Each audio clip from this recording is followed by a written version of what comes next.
അതിനാദ്യം ഇരയായത് 1999 മമത എന്നു പേരുള്ള ഒരു പാവം സ്ത്രീ.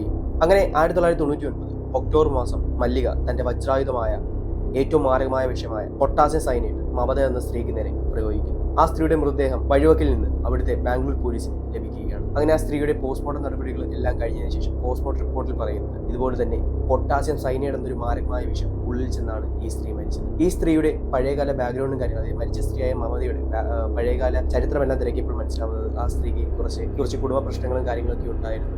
അപ്പോൾ അതുകൊണ്ട് ആത്മഹത്യ ചെയ്തതാവാം എന്നൊരു നിലയിലേക്ക് കാര്യങ്ങൾ എത്തുകയാണ്. ആ ഒരു ആദ്യത്തെ കൊലപാതകത്തിൽ നിന്ന് നമ്മുടെ മല്ലിക രക്ഷപ്പെടുകയാണ് ഉണ്ടായത്. അങ്ങനെ 1999 കൊലപാതകത്തിന് ശേഷം മല്ലിക ചെറിയൊരു ഇടവേള എടുക്കുകയാണ്. പക്ഷേ അത്രയും കാലത്തിന് ശേഷം മല്ലിക പിടിക്കപ്പെട്ടില്ല. ആ ഒരു കോൺഫിഡൻസും ധൈര്യവും അടുത്ത കൊലപാതകത്തിലേക്ക് മല്ലികയെ നയിക്കുകയാണ്. അതിനുശേഷം അതിമാരകമായ കൊലപാതക പരമ്പര ആരംഭിക്കും 2007 മുതലാണ്. അങ്ങനെ മല്ലിക 2007 തന്റെ രണ്ടാമത്തെ കൊലപാതകം ആസൂത്രണം ചെയ്യുകയാണ്. അവിടേക്ക് എത്തിപ്പെട്ട രണ്ടാമത്തെ സ്ത്രീയുടെ പേര് എലിസബത്ത് എന്നാണ്. ഇതേപോലെ തന്നെ എലിസബത്തിനും കുടുംബ പ്രശ്നങ്ങളും കാര്യങ്ങളും എല്ലാം ഉണ്ടായിരുന്നു. ഈ എലിസബത്തിനെ ഓരോ കാര്യങ്ങൾ പറഞ്ഞ് പ്രലോഭിപ്പിച്ചു എങ്ങനെയൊക്കെയോ നമ്മുടെ മല്ലിക എത്തിക്കുകയാണ്. അതിനുശേഷം സൈനൈഡ് കൊടുത്ത് കൊല്ലും. അങ്ങനെ ഈ ഒരു കൊലപാതകം ആ ഒരു ബാംഗ്ലൂർ മുഴുവൻ അത്യധികം ചർച്ച ചെയ്യപ്പെടുകയാണ്. എലിസബത്തിന്റെയും പോസ്റ്റ്മോർട്ടം റിപ്പോർട്ടിൽ പറയുന്നത് ഇതുപോലെ തന്നെ മാരകമായ വിഷയമായ പൊട്ടാസ്യം സയനൈഡ് ഉള്ളിൽ ചെന്നാണ് നമ്മുടെ എലിസബത്ത് മരണമടഞ്ഞത്.